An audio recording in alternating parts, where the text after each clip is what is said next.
Once again, I've stayed in the dorm and been the only one in here, so it's pretty well like having your own private room.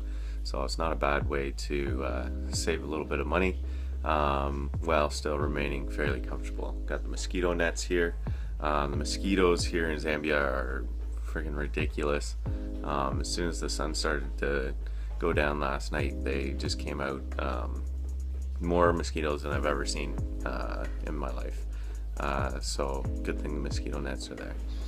Here's a little tour of the place. We got the bar over there, pool, people lounging around, which I did a little bit of yesterday. Here's the open air kitchen. So gonna make some breakfast here in a few minutes. I got kind of a lounge, TV and everything.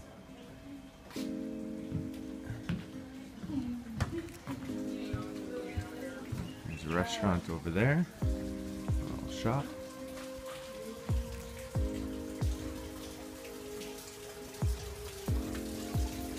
And then a little water feature that kept me wanting to go to the bathroom all night. And then there's my room there. This is just the beginning edge of Victoria Falls. It goes quite a ways over that way.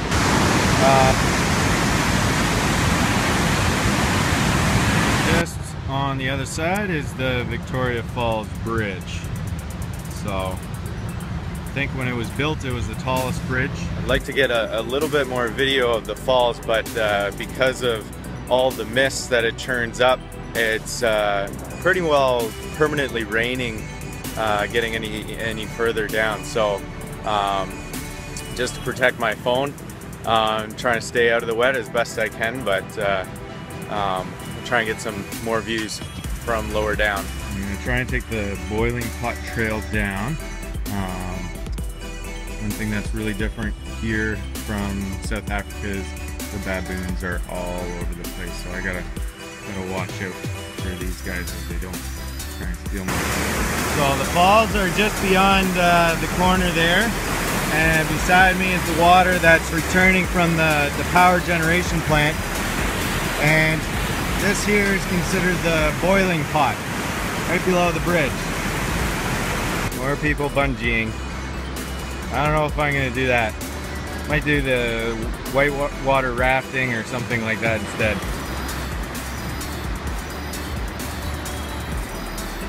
Absolutely no shortage of baboons around here. I just saw a much larger one rip a guy's bike apart and rip open a package of rice.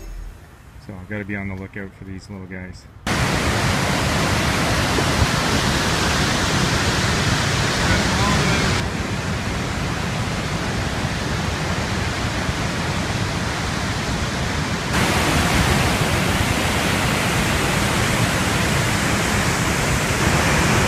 Maybe a little bit hard to see, but there's a guy out there kind of strolling across the rapids to get to what's called the Devil's Pool, which is out over that way, where it's actually quite calm. You can sit in the pool and take some pictures, but you have to go across these rapids to get there. This is a statue erected about just over 10 years ago to commemorate Dr. David Livingstone, who was the first European to witness the Victoria Falls, and for whom Livingston City is named after. I think this means do not go off the trail. If you look carefully, there's a crocodile right on that rock in the middle. There's a fisherman out there trying to navigate his way back without provoking the crocodile there. I'm gonna watch him for a few minutes.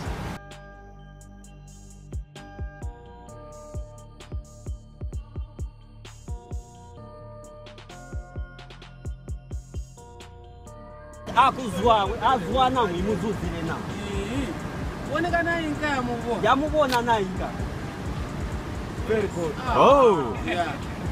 Yeah! Got the action shot. So you can't predict that kind of drama. Just had a showdown between the crocodile in the water and that fisherman that was out there, which is actually illegal, but you know, he does what he has to do to get some food. And as far as we know, he made it across. The crocodile has swam away, so I guess that's the end of that. Better than a movie. So I'm here with James, right? Yeah, Jim. James. He's taking me across the towards the bridge. I've got just a temporary pass. I had to give my driver's license to the customs office, and they'll give it back when I go back across. So just gonna check out the view from the bridge here just ahead of us.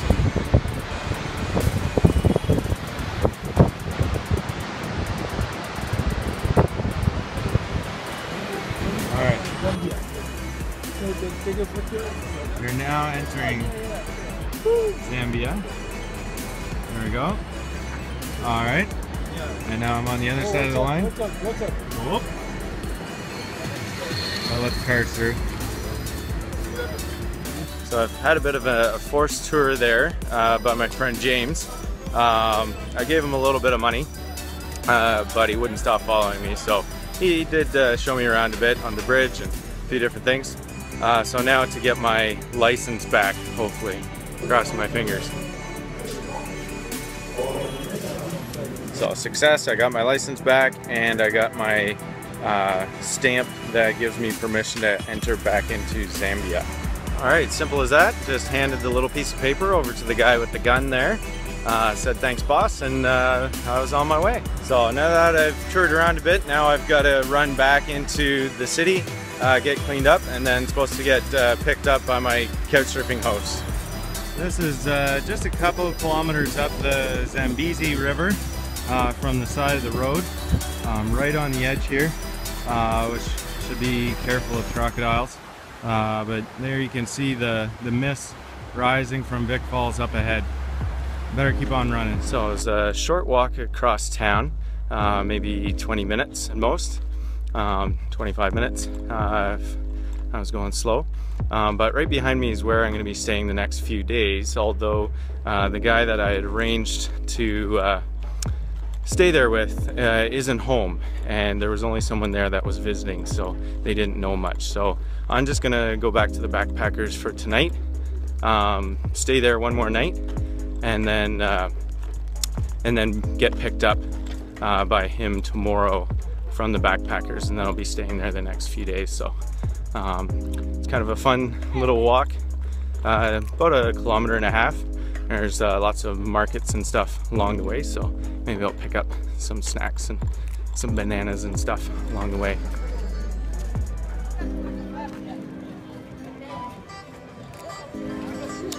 Just stopped for some corn on the street. It's not that great, to be honest, but the woman was wonderful who sold it to me. There's a guy behind me standing on the sidewalk screaming into his cell phone,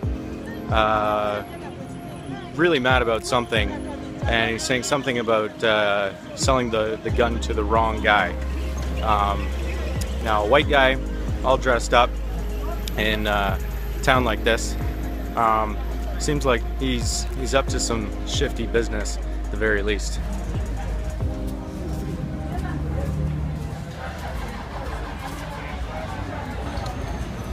The 7-Eleven in Zambia is basically the liquor store.